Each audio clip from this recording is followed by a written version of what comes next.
South Africa almost signed a minimum wage agreement today, but Trade Union Federation COSATU is not happy. It wants more time to consult. President Jacob Zuma and Deputy President Cyril Ramphosa were due to attend a signing ceremony in Cape Town, but that's been postponed. Well, the body that's been deliberating the minimum wage is the National Economic Development and Labour Council, or Nedlac, that brings together delegates from government, labour and business. And the parties are said to have agreed on 20 rand per hour to take effect next year. A minimum wage will prevent the exploitation of workers that has been a part of South Africa's past. But with unemployment soaring above 25%, some are concerned that it could also deter businesses from hiring. The stipulation of 20 rand per hour instead of a blanket 3,500 per month may represent a compromise that will allow small businesses to limit the number of work hours per week. Well, a short while ago, our reporter Diabo Seto caught up with COSATU General Secretary Becky Nchali. She says that the Federation did not want to run ahead of its members by signing without a full mandate today.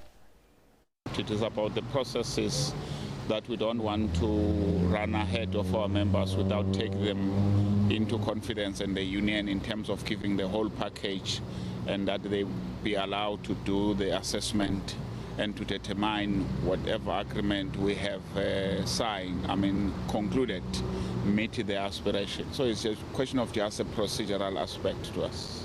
One would have thought that because this is a process that probably started late last year, that you would have had a chance to engage your members prior to today. No, the process started almost 3 years ago, so we've been engaging with our members. The process that only started last year was when the panel of experts came up with the figures. But the process started long before. So we went to our CC in November. We got a kind of a mandate, which we have been using in terms of engaging. But as the processes of give and take, as you always know, you have then to go back to our members and say, we have negotiated up to so far. Are you happy with that process? That's all. COSATU wants 4,500. Is this still the figure that you are settling on, or are you willing to compromise on the 3,500? Look, the offer as it stands now, it depends on how many hours we are working. If you are working 40 hours a week, it gives you 3.5. If you are working 45 hours, which is some of the sectors are working those 45 hours, is 3.9. Our issues was not about the figures now, is about where we will be in the few years to come, which is the package that is part of the document, by the way, in terms of how you intend to reach your medium target. So it's part of that package. That's what we want to take to our members. The members will indicate whether the starting point as of now of 3.5 or 3.9 is a good starting point. If they said yes, I think we'll go ahead and There are others that say that the 20 rand per hour opens itself up to employers perhaps reducing their hours or playing around with hours, and maybe eventually having some workers not working for the full 20 rands per hour. What's your response to that? In terms of the draft agreement, that is being taken care of. There's an agreement to engage to close all those particular loopholes, and it talks about down variations.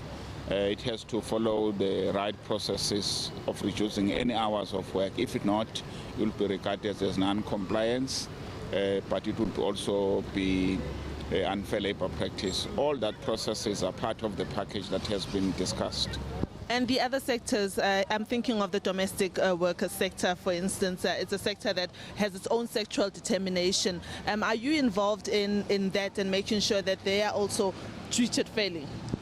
Indeed. In the discussions, we have been talking about the alignment of the sectoral determinations with the new National Minimum Wage Act that we envisage.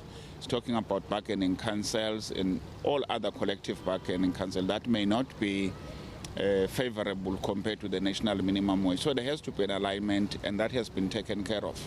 And what are the chances that when your CEC meets later this month that we could see a completely different document altogether when it relates to the national minimum wage?